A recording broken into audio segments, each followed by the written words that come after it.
Welcome to the History of English podcast, a podcast about the history of the English language. This is episode 114, The Craft of Numbering. In this episode, we're going to shift gears a little bit. We usually look at the history of words, but this time we're going to look at the history of numbers. Actually, we're going to do both. We'll explore the origin of numbers and the words we use to talk about numbers. Number words are some of the most conservative words in most languages, including English. Almost all of the words we use for basic numbers can be traced back to Old English. But in the 1300s, English started to borrow new number words from other languages. Those words came from the usual suspects, French, Latin, and Greek, but English even picked up at least one number word from Arabic. And that was because the Indo-Arabic numerals that we use today were starting to appear in England for the first time. Those new numerals gradually replaced the traditional Roman numerals which had been used since the Anglo-Saxon period. So this time, we'll look at those developments, and we'll also explore the interaction of language and numbers. But before we begin, let me remind you that the website for the podcast is historyofenglishpodcast.com. And you can sign up to support the podcast at patreon.com/historyofenglish. Now this time, we're going to turn our attention to numbers and the way we express numbers in the English language. My original plan was to discuss numbers in the larger context of measurements and the words we use for measurements. After all, numbers are the fundamental tools we use to measure most things. But there was so much material to discuss that I've decided to treat the two topics separately. This time, I'm going to focus on how we talk about numbers, and next time, I'm going to explore how numbers were put to use to measure things like distance, speed, volume, and time. Both of these applications were undergoing changes around the current point in our overall story of English in the early 1300s. As I noted in the introduction, most of our words for numbers have been in the language for over 1,000 years. Words like 1, 2, 3, 4, and so on can be traced back not only to Old English, but all the way back to the original Indo-European language. That means that most of our number words have the same ultimate root as the number words used in Greek, Latin, and French. And with the flow of French words into English in the Middle English period, English started to pick up some of those other ways to express numbers. For example, if we want to describe two of something, we might use the Old English word two. But in the early 1200s, that English guide for female recluses called the Inscriptions introduced two new ways to express the same idea. That text gave us the first use of the French words double and couple in the English language. So by the current point in our story, English speakers had a variety of words to choose from: two, double, and couple. Around the year 1300, English speakers also found a new way to express oneness by borrowing the word single from French. The word solitary found its way in a few decades later. And other French words also started to come in around the same time. The word dozen was also borrowed in the early 1300s. And there was another French word that entered English during this same period. And that word is especially important to this episode because it was the word number itself. In a manuscript called The Lives of Saints, composed around the year 1300, the word number is recorded for the first time in the English language, at least according to the Oxford English Dictionary. The word began to replace the Old English word for number, which was ream. That word has long since disappeared from Standard English, but it shares a common Indo-European root with the Latin word arithmetic. The rith part of arithmetic comes from the same root as the Old English word ream, meaning number. And I mention the word arithmetic because it was also borrowed into English around the current point in our story. It's first attested in English in the year 1305. The word arithmetic referred to the process of calculating with numbers. It replaced the term reamcraft, literally the craft of reams, or the craft of numbers. Now, this was actually an important field of study during this period because a brand new numbering system was being introduced into England. And that numbering system is the system we use today. The Hindu-Arabic numerals that I discussed back in episode 90 were finally starting to make their way to England, and they very gradually replaced the Roman numerals that had been used up to that point. But when those new numerals were first introduced, people in England didn't really understand how they worked. They didn't understand the place value system, that in a number like 105, the 1 represented the total number of hundreds, the 0 represented the total number of tens, and 5 represented the total number of individual units. Roman numerals didn't work that way. In Roman numerals, the number 105 would have been written as CV, with C representing 100 and V representing 5.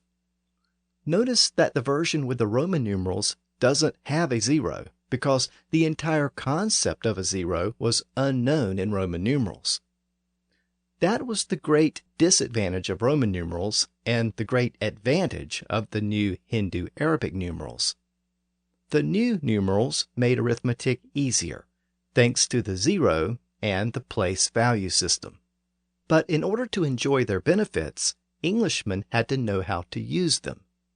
So during the 1300s or early 1400s, an English manuscript was composed called The Craft of Numbering, literally the craft of numbering.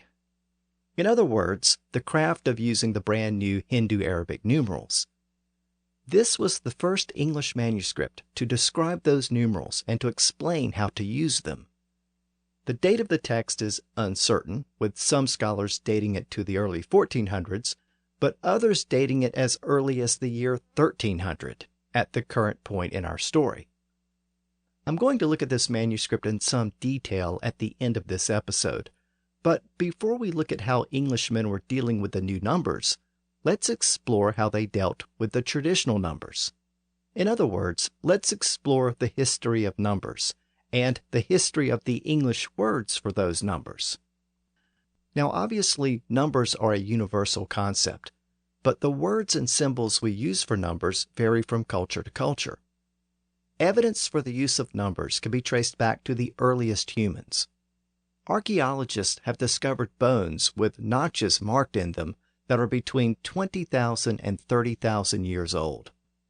It's generally agreed that the notches in those ancient bones were used for counting.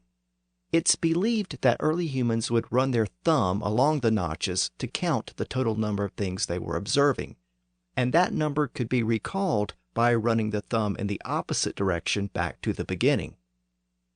Long after those first humans died out, the use of notched sticks for accounting continued on, well into the Middle Ages. In French, this kind of stick was called a tale. In the early Middle English period, the word was borrowed into English as tally or tally stick, and even today we might keep a tally of the total number of some particular item. The Anglo-Saxons had a word for the notches in those types of sticks. The word was score, and it was borrowed from Old Norse.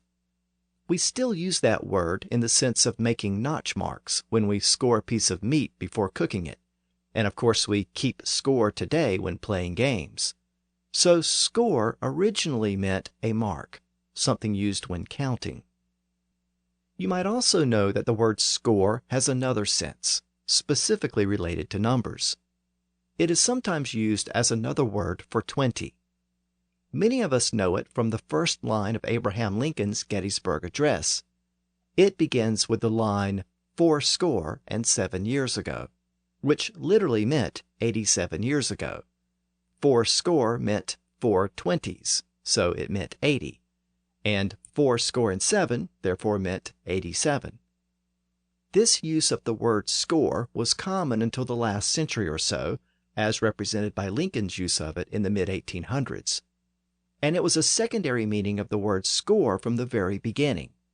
So the word score has always referred to both notches and the number 20.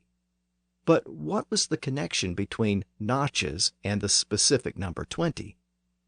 Well, it has to do with the way some cultures counted in the past, and some still count that way today. We inherited our own counting system from the Indo-Europeans, who apparently counted in groups of 10. We count to 10, then we repeat the same process for the next 10, generally using teen at the end of each number. Then we repeat it again for the 20s, 30s, and so on. When we reach 99, we run out of numbers, so we introduce 100 and start all over again. And we can continue this approach for as far as we need to go, from tens to hundreds to thousands to tens of thousands and on, all in regular increments and multiples of 10. This system of counting based on units of 10 was the most common method used in the ancient world. And most scholars agree that it is rooted in the fact that ancient people tended to use their fingers when counting. Of course, they had 10 fingers, and therefore they tended to think of numbers in units of 10. In fact, we can still see that connection in the word digit, which was borrowed from Latin. Digit can refer to a finger. For example, we have 5 digits on each hand. And it can also refer to a numeral. So the number 125 has 3 digits using our modern Hindu-Arabic numerals. So the word digit reflects a time when fingers were used for counting. And that also explains why a counting system based on units of 10 was so common. I should also note that the word finger is derived from the same Indo-European root as the word 5. We have 5 fingers on each hand, assuming that we count the thumb as a finger. So these words show us that people once relied on their fingers when counting. Of course, many people still do the same thing today. But in a period before shoes and other foot coverings were common, it appears that some cultures used their fingers and their toes. That meant that they used a counting system based on units of 20 instead of 10. The Mayans and the Aztecs used a 20-base counting system, as did the ancient Celts of Western Europe. And those Celtic people included the tribes who inhabited Gaul before it became France. In fact, vestiges of that old Celtic system still exist in modern French. For example, the French word for 80 is 80, which literally means 4 20s. So it's essentially the same construction as English 4 score. Again, both of these terms reflect an older system where people counted in groups of 20. But what's the connection between that counting method and the notches on bones or sticks? Well, ancient humans sometimes used tally sticks with 20 notches carved into them, and some of those old tally sticks have actually been found. The person would run his or her thumb along the notches to count the total number of items being observed, like the total number of sheep in a flock. After counting to 20, the shepherd would make a mark on another object. When he counted another 20, he would make another mark. For each group of 20, a new mark was made. And in that way, the mark or score represented 20 sheep, or 20 of whatever objects were being counted at the time. And that's why the word score came to have a secondary meaning as the number 20. The important thing to keep in mind about this system is that it didn't require any particular words for numbers. The numbers were represented by notches, or fingers, or sometimes toes. And that's why many of these tally sticks with notches have been found in excavations of early human settlements. They were commonly used before a standard vocabulary of larger numbers had developed. Early humans probably had words for a few basic numbers, perhaps 1 through 10 or 1 through 20, but beyond that, it appears that they relied on physical objects to help them count. Sometimes they used stones of various sizes to keep track of things. Small pebbles could be used to represent units of 1, and larger rocks could be used to represent units of 10 or 20 or some other amount. So if the big rock represented a unit of 10, then the number 25 could be represented with 2 big rocks and 5 small pebbles. Believe it or not, this method of using pebbles and stones for counting is still reflected in our language today. The Latin word for a small stone was calculus. And of course, the word exists today in its original form as an advanced form of mathematics. But that root also gave us the words calculate and calculation and calculator. Again, all of those words derived from a root that meant small stones, the type usually used when counting objects. By the way, that root first appeared in English in the late 1300s when it was used by Geoffrey Chaucer. He referred to the process of calculating, which meant calculating or working with numbers. The word calculator appeared around the same time, but it originally referred to a person who calculates, not a mechanical device. And here's another interesting fact. The early Germanic tribes encountered the Romans through trading networks, and they picked up this Latin word for rocks or stones. The word then passed into Old English as chalk, or as we know it today, chalk. The early Anglo-Saxons used that word to refer to the soft white limestone found in the south of England. That limestone made very distinctive marks when it was used, so it became common to use that stone for writing.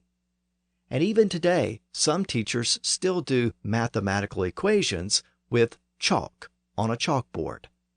So the word chalk comes from the same Latin root as words like calculate and calculus. They all go back to a root that meant stones or pebbles. And there's another connection between stones and counting in modern English. This one should be apparent if you're from Britain, but less so if you're American.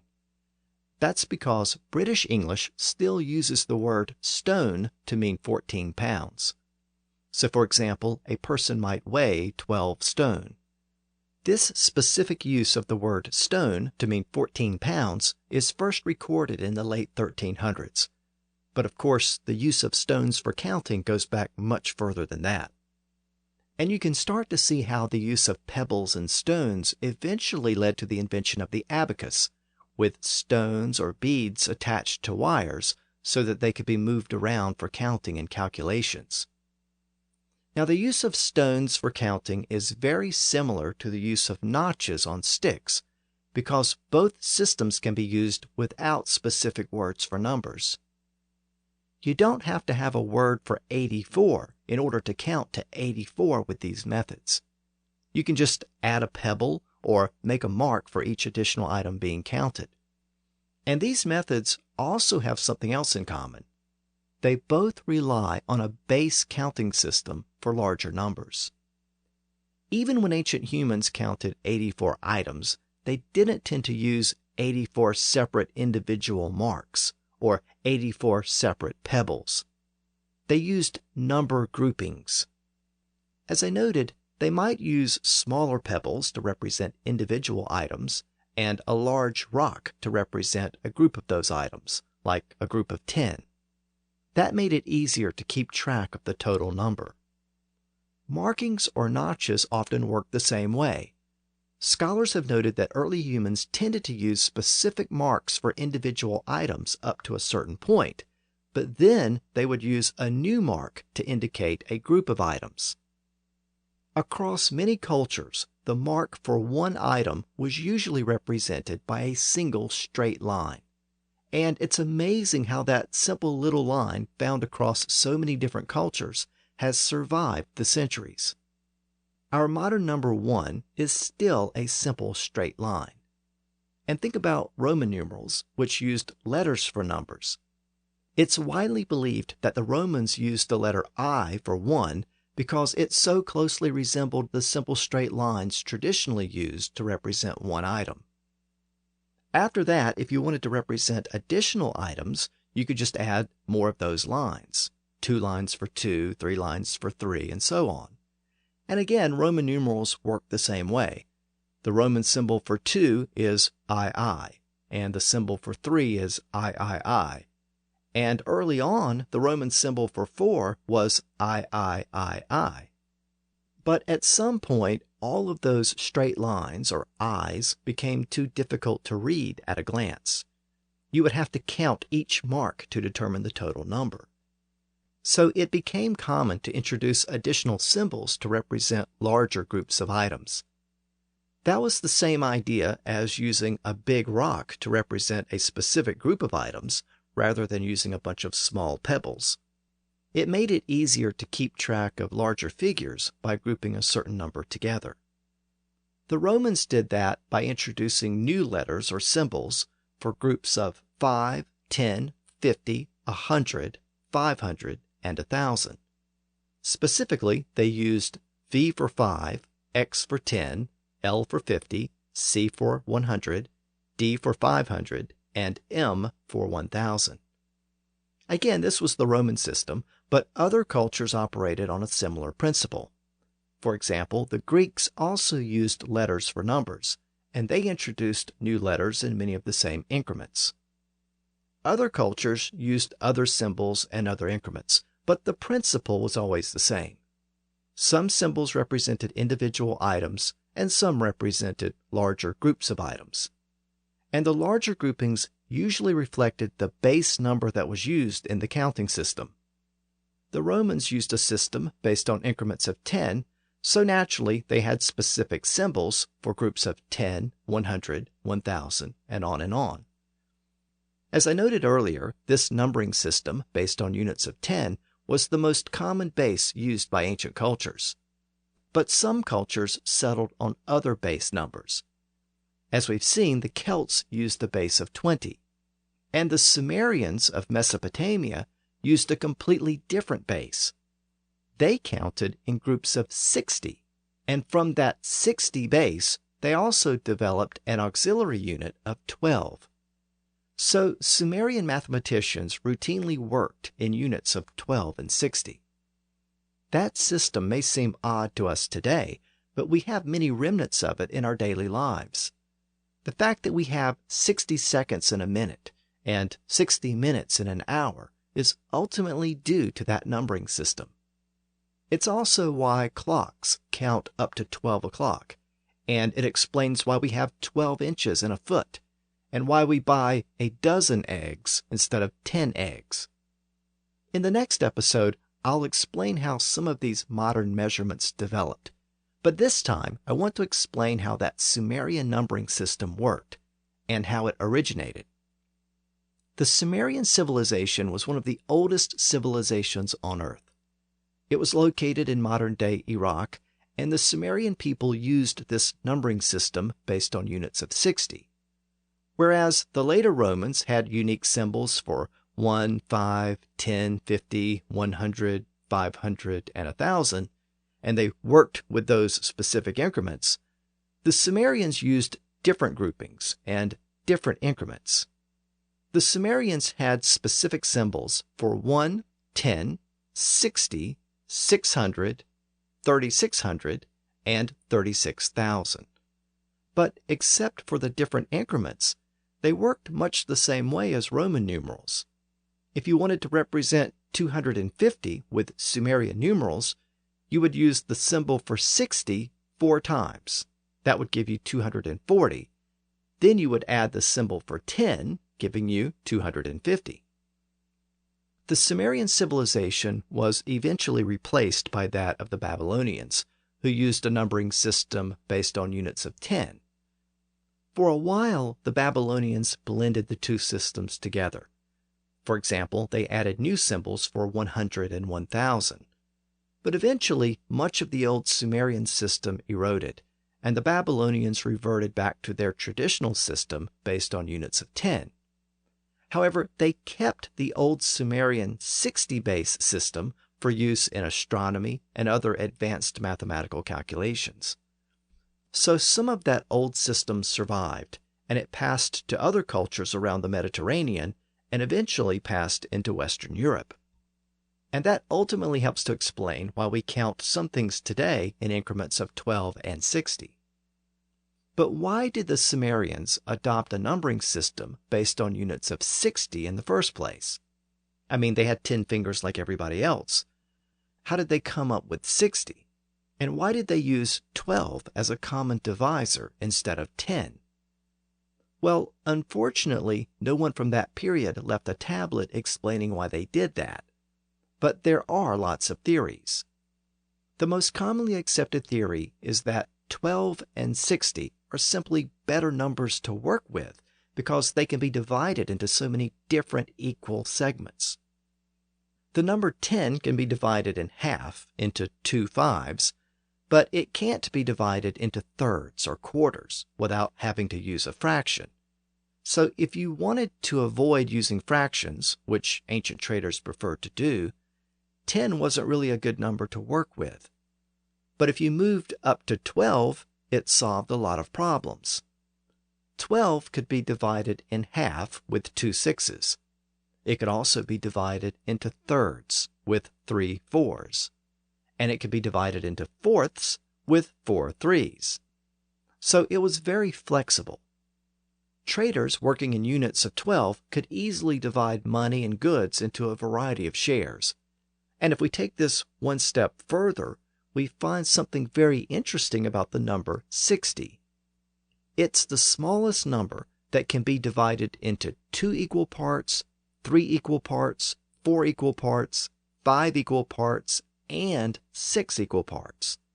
So if you were choosing the most flexible base number to work with, that could be divided into the most equal shares without fractions, you would have settled on the number 60, with 12 being a common subgroup because it's almost as flexible. So that's the most popular explanation for this old Sumerian and Babylonian numbering system. Another theory is that the Sumerians used numbers like 60 and 12 because they were consistent with natural phenomena which they tracked very closely. The Sumerians estimated that there were approximately 360 days in a year. There were also 12 lunar months in a year, and that left about 30 days in each month. So working with basic units of 12, 30, and 360, they settled on a base number of 60. And this theory may explain why the Babylonians maintained much of that system for use in astronomy long after the Sumerian civilization had disappeared. This system worked very well with those large astronomical calculations. But whether or not that was the reason why the Sumerians came up with the system in the first place, we may never know.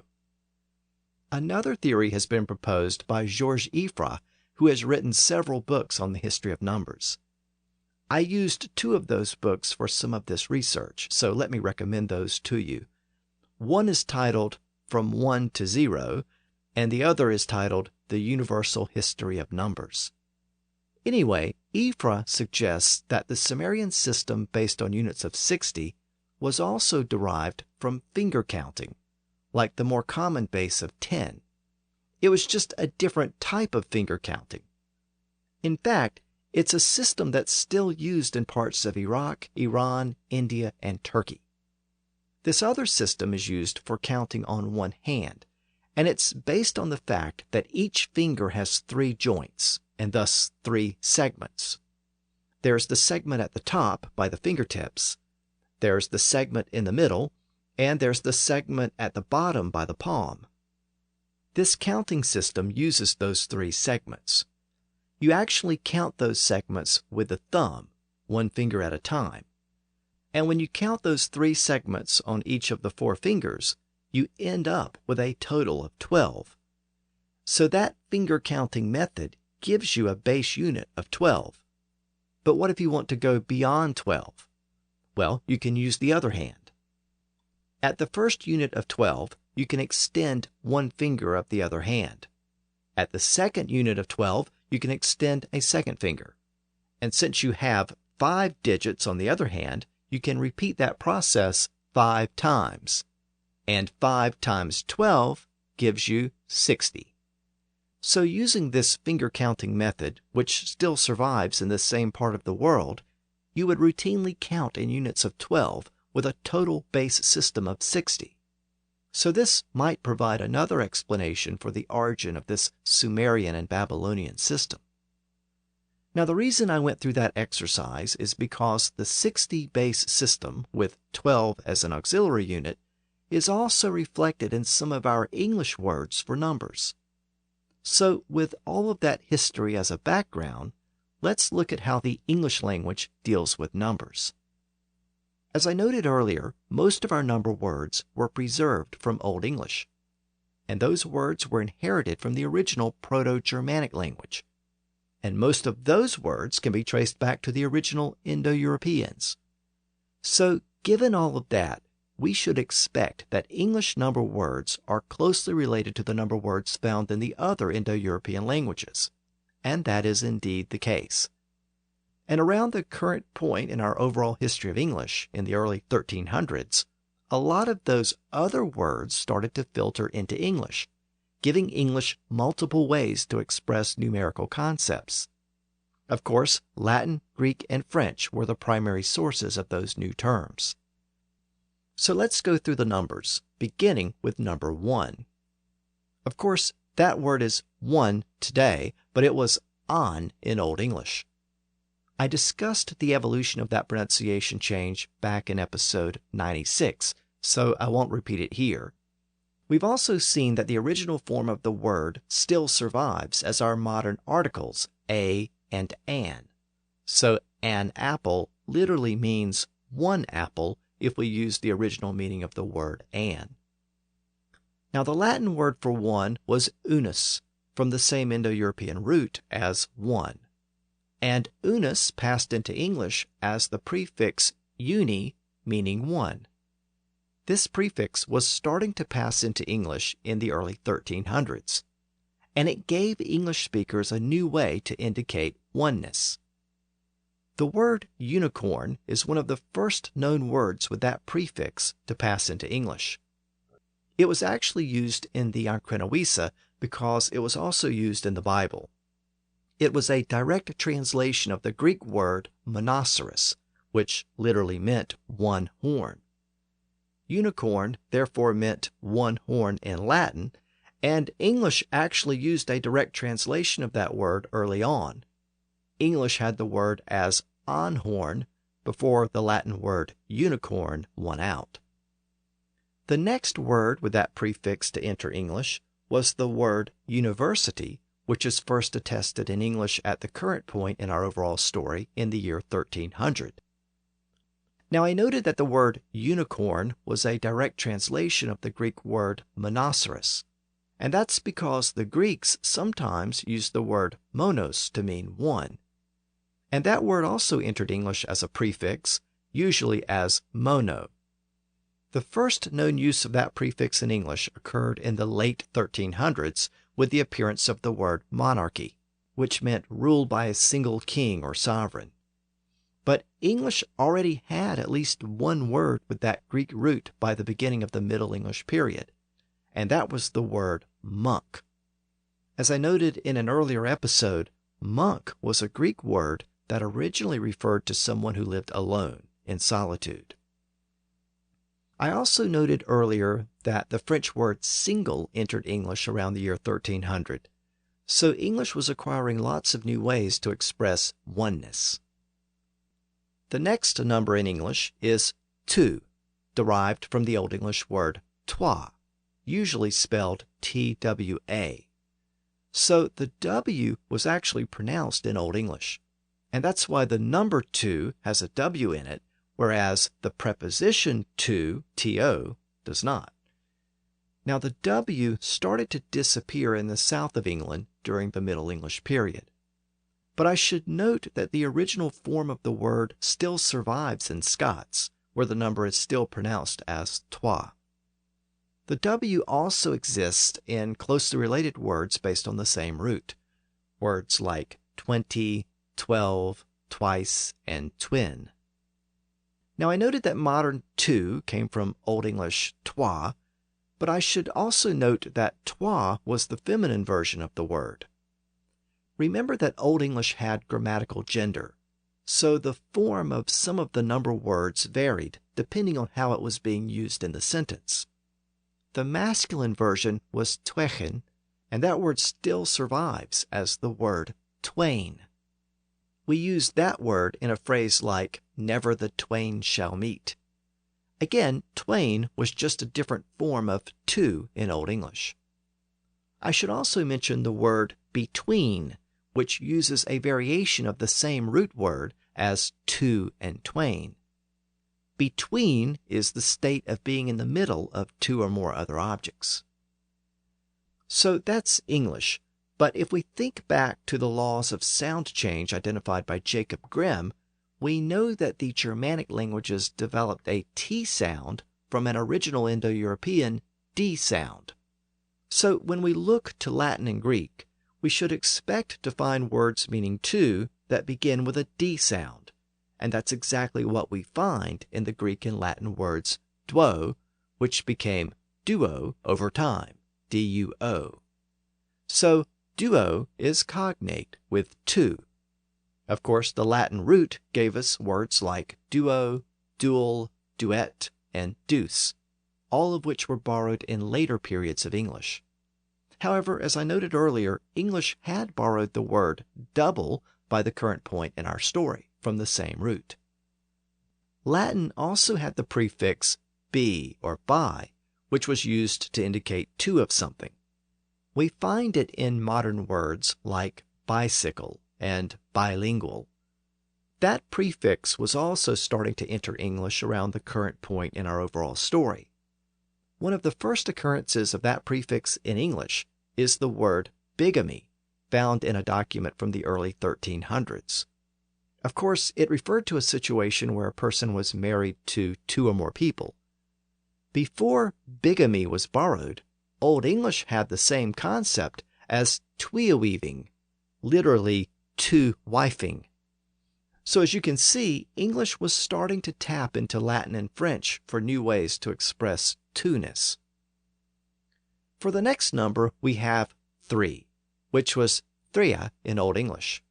So it hasn't changed very much. The Indo-European root was trei, which produced Latin tres, and the Greek form was very similar to that Latin form. These Latin and Greek forms gave us the prefix tri or tri, meaning 3. And this is another classic example of Grimm's law at work. The Indo-European T sound became a Germanic TH sound.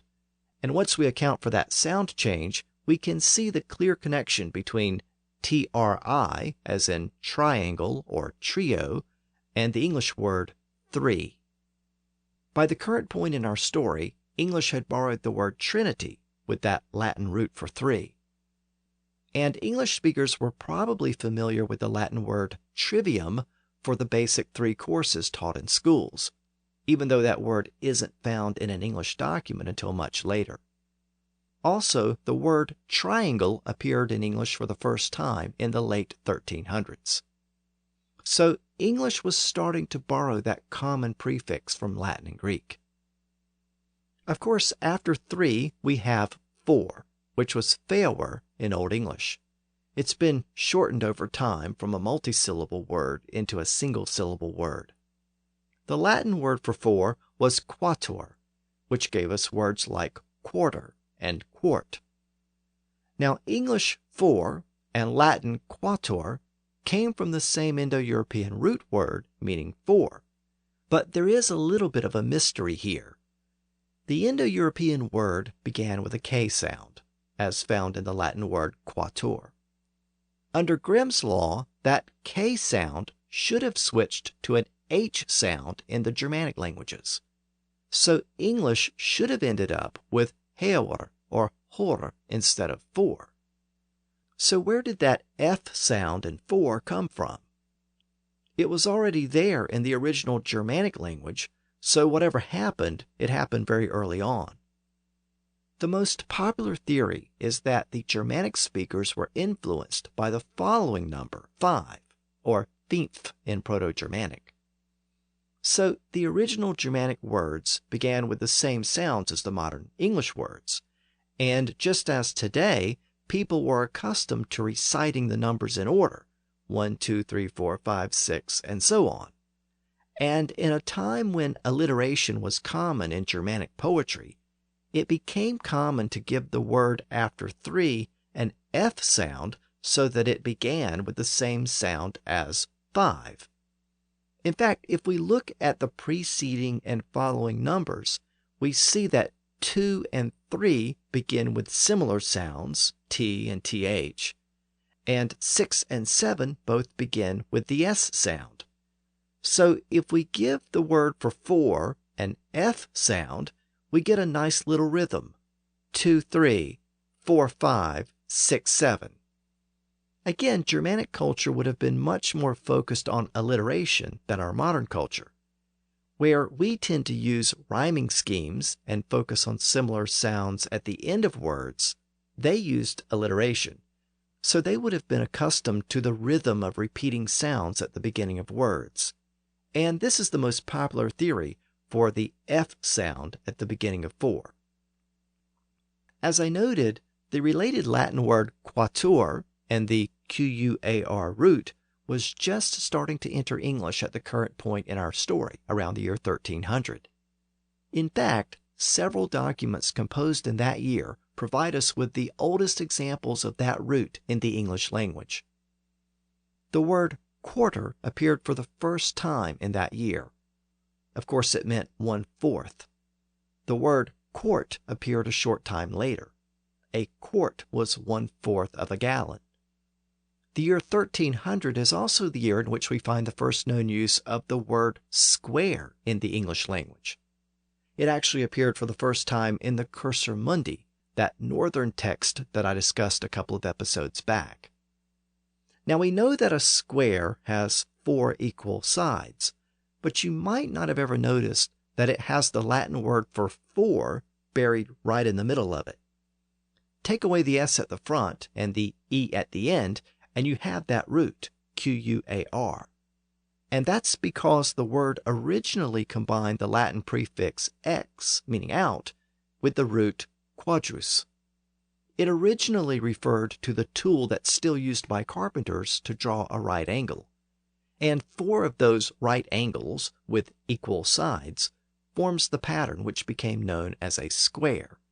And again, that word is first recorded in English around the year 1300. The next number on the list is 5, from the Old English word fief. I noted a few minutes ago that it came from the Germanic word fimpfe, but that word was derived from the Indo-European root word panque. And once again, we see Grimm's law at work here. The original P sound became an F sound in the Germanic languages. But Greek retained the original P sound, and it produced the Greek word for 5, which was penta, found in words like pentagon and pentagram. Those words were borrowed during later periods of English. But the Anglo-Saxons had borrowed a couple of words with that root during the Old English period, thanks to the influence of the Church. The Latin Bible had been translated from Greek, so a few Greek words had entered Old English, and that included the words Pentecost and the word Pentapolis, which meant a group or federation of 5 cities.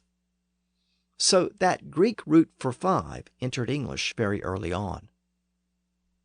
Interestingly, that Indo-European root panque developed in a completely different direction within Latin. It produced the Latin word quinque, and that gave us the prefix quin for 5, as in quintuplets. That root also entered English in the early 1300s in the Latin word quinzane. It meant a period of 15 days, but it's largely disappeared from English over time. That brings us to the number 6, which was six in Old English. The Latin form of the word was very similar, sex. We have it in a word like sextuplet, and that prefix also started to enter English during the late 1300s. It first appeared in words like sextary and sextula, which were specific Roman measurements. Now, the Greek word for 6 was derived from the same Indo-European root, but Greek had a sound change that caused the original S sound to switch to an H sound. So English has 6, and Latin had sex, but Greek had hex. And that Greek version survives in words like hexagram and hexagon. But that Greek root isn't really found in English until later centuries. For 7, Old English had seven, and Latin had septem, again from the same root. The Anglo-Saxons had borrowed that Latin root in the word September in the Old English period. And just as Latin had sex, where Greek had hex, Latin had septem, and Greek had hepta. And in later centuries, English borrowed that Greek root in words like heptagon and heptarchy. For 8, Old English had echta, where Latin and Greek had octo, all from the same root. English had borrowed the word October with that root during the Anglo-Saxon period. By the end of the 1300s, English had also borrowed the word octave. Words like octopus and octogenarian came in during later centuries. For 9, Old English had nichen, where Latin had novum from the same root. Again, English had borrowed the word November with that root prior to the Norman conquest.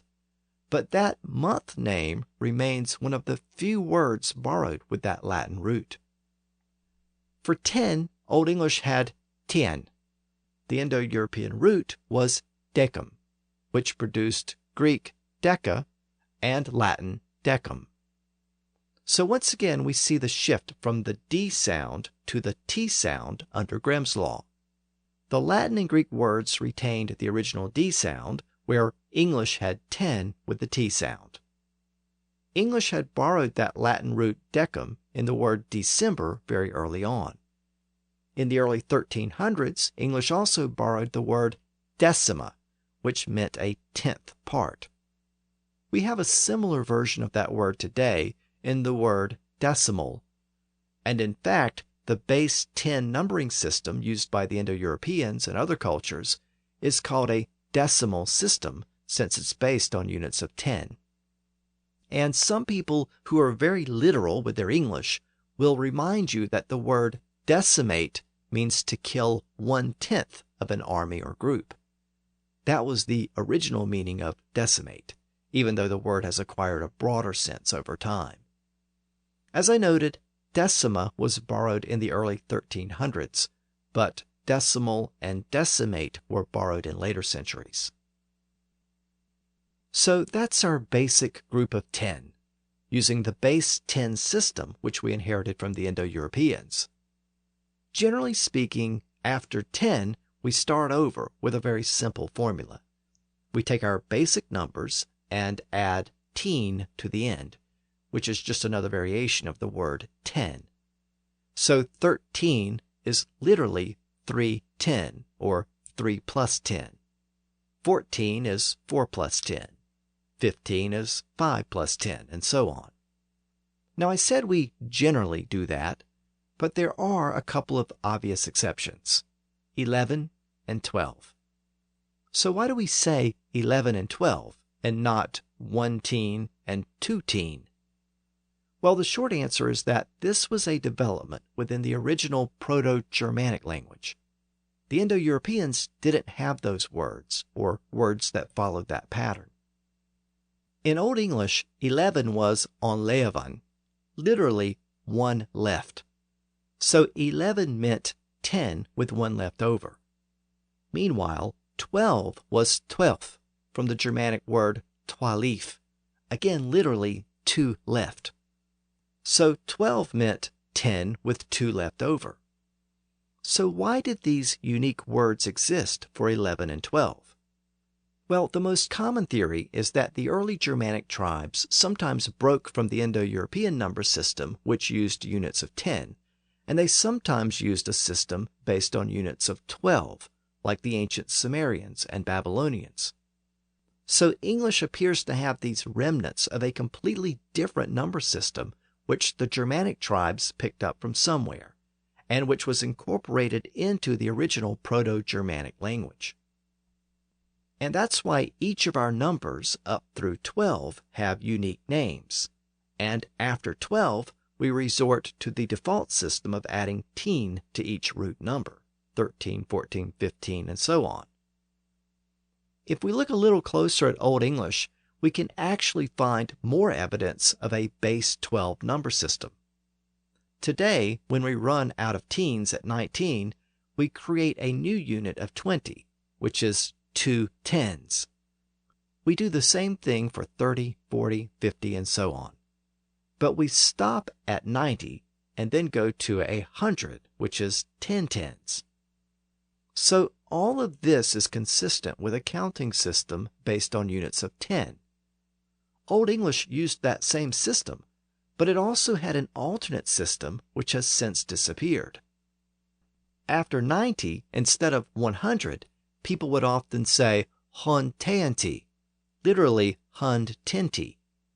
And for 110, they would say hundelevanti, literally hundelevanti. And for 120, they would say hundtwelvti, literally hundtwelvti. Other Germanic languages like Frisian had similar words based on the same formula. So at one time, English not only had 11 and 12, it also had a form of 11t and 12t, which reinforces the idea that the early Germanic peoples sometimes thought of numbers in groups of 12. In fact, the Old Norse word hundrath didn't mean 100 like it did in English. It actually meant 120. And the Norse word thusand didn't mean 1,000 like English. It actually meant 1,200. Again, that's more evidence that the early Germanic people used two different bases when counting.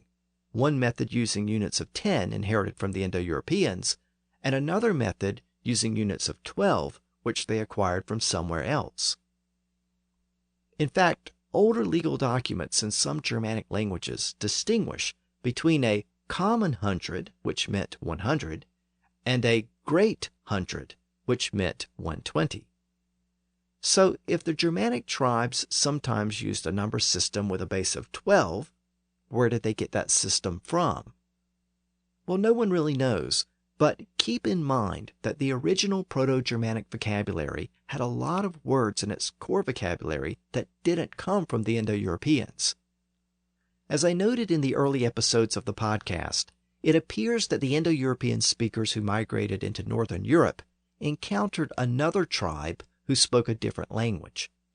And over time, the two groups fused together, and the language which emerged as Proto-Germanic retained words from both languages.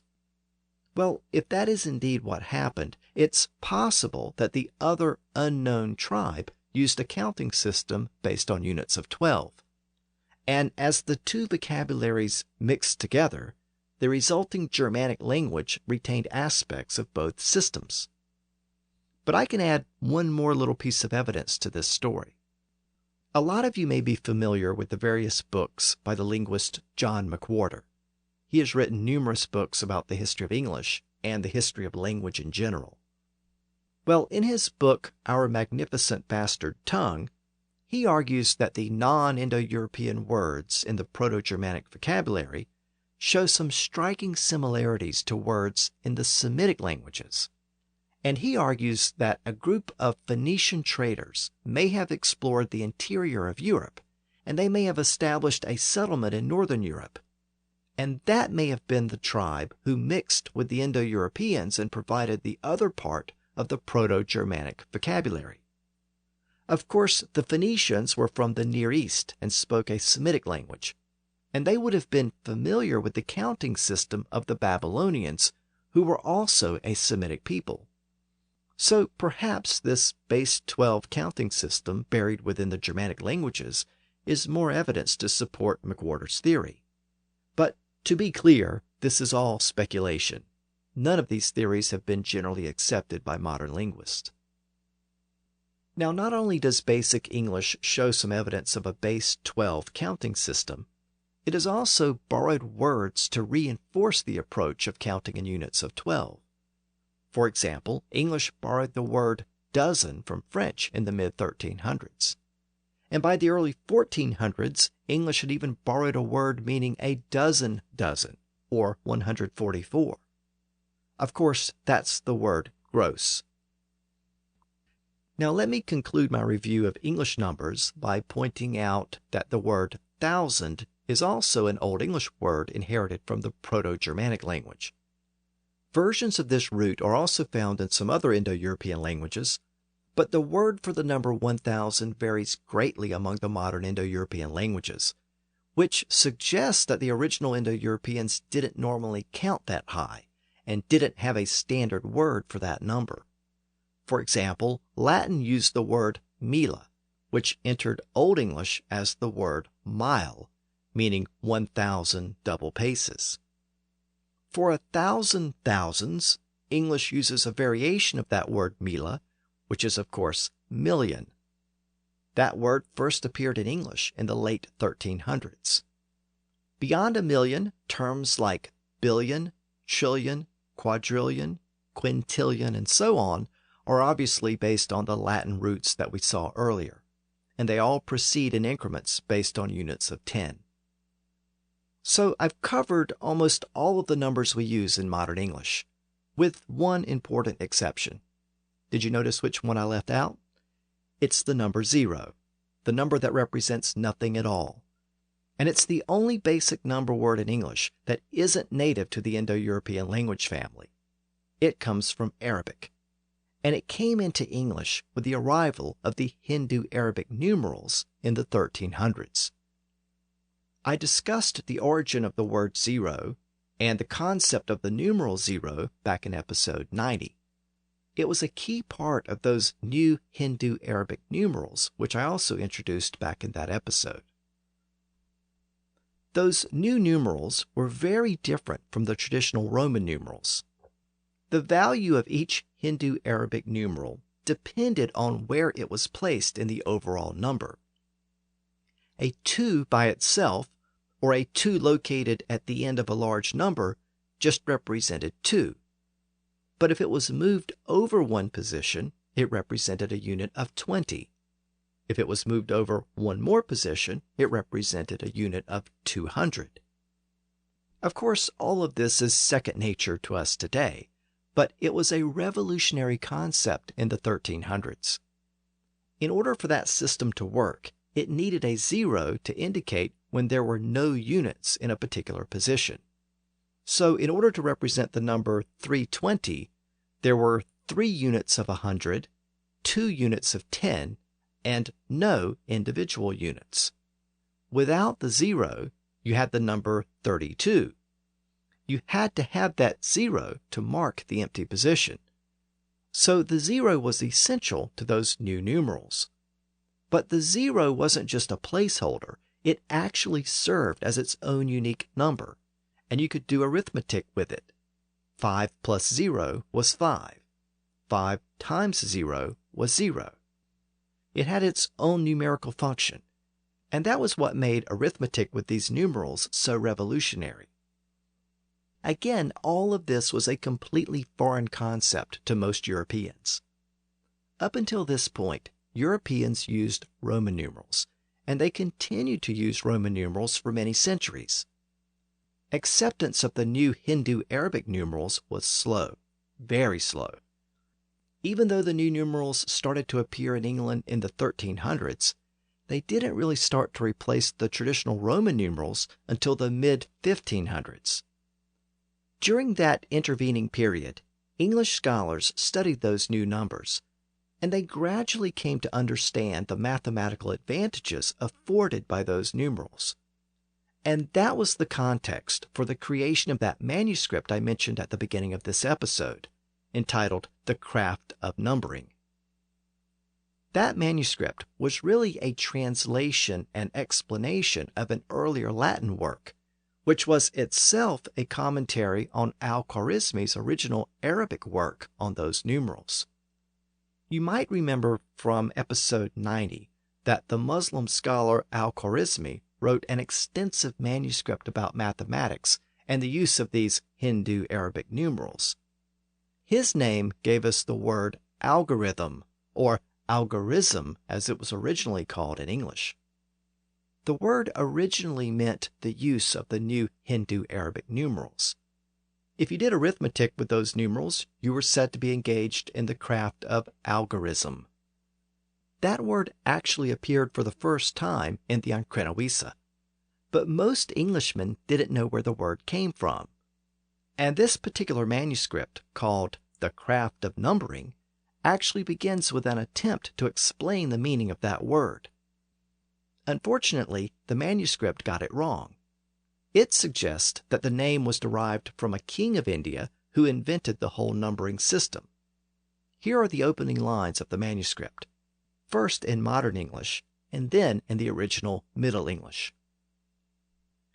This book is called the Book of Algorism, or Algorim after common use. And this book analyzes the craft of numbering, which craft is also called algorism. There was a king of India named Algor, and he made this craft. And after his name, he called it algorism. Or perhaps there's another reason why it's called algorism, for that is the Latin word for it. This book is called the Book of Algorim, or Algorim after later use. And this book treats the craft of numbering, the which craft is called also algorim. There was a king of Indi, the which hath Algor, and he made this craft. Or else another cause is why it is called algorim, for the Latin word of it. The manuscript then introduces the symbols for the 10 figures used in the new numeral system. After introducing those new symbols, the manuscript contains a series of passages which explain the concept of positional numbers, where the position of the numeral determines its overall value. The manuscript then illustrates this concept further with an example. It uses the numbers 9, 6, 3, 4 in that order, and it explains how the respective positions mean that 9 represents 9,000, 6 represents 600, 3 represents 30, and 4 represents 4 individual units of 4. The text concludes this example with the following passage. The whole number is 9,604. Furthermore, when you read a number of figures, you should begin with the figure on the left side and read so forth to the right side as here, 9634. You should begin to read at the figure 9 and read forth thus, 9,634. All the whole number is 9,634. Furthermore, when thou shalt read a number of figure, thou shalt begin at the last figure in the left side, and read so forth to the right side as here, 9,634. Thou shalt begin to read at the figure of 9 and read forth thus, 9,634. Now this is actually a fascinating passage because it points to a basic change in the way numbers were read in English. The first time the author wrote out the number with words, he did so in the traditional manner going back to Old English, 9,604 and 30 instead of 34. But then he wrote the same number again at the end of the passage, and he wrote that it should be read as 9,630 and 4. So he switched to the more modern phrase 34 rather than the older and more traditional 4 and 30. We still see remnants of that old system from time to time. For example, in the nursery rhyme Sing a Song of Sixpence, a well-known verse reads, Sing a song of sixpence, a pocket full of rye, 24 blackbirds baked in a pie. So instead of 24, the line reads 4 and 20. But during the Middle English and early modern English periods, people stopped saying 4 and 20, and they started saying 24. And presumably they did that in part because people were taught to read out the names of the numerals from left to right when working with this new numbering system. And that meant that the word for units of 10, like 20, 30, or 40, started to precede the final number at the end.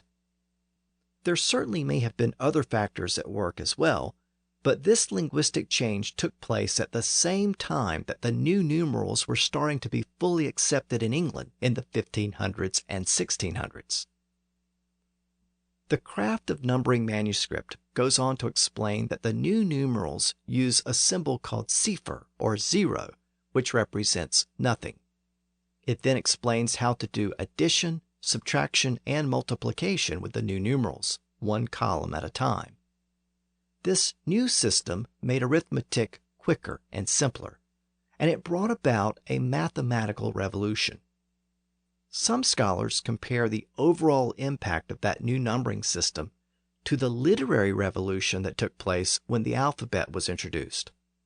In fact, the upcoming scientific revolution was largely dependent on the mathematical equations and calculations that could be easily rendered with this new numbering system. So, in this episode, we've explored where our number words came from. Next time, in what is really the second part of this overall discussion, I'm going to explore how people used those numbers. In other words, I'm going to examine the words we use for measurements. For example, you can probably figure out why we measure certain things in feet. But where did inches and yards come from? And why do we sometimes refer to 13 items as a baker's dozen? And why is 1/60th of a minute called a second? Shouldn't it be called a 60th? Well, I'll try to answer all of those questions and more next time, when we look at the history of English measurements. So until then, thanks for listening to the History of English podcast.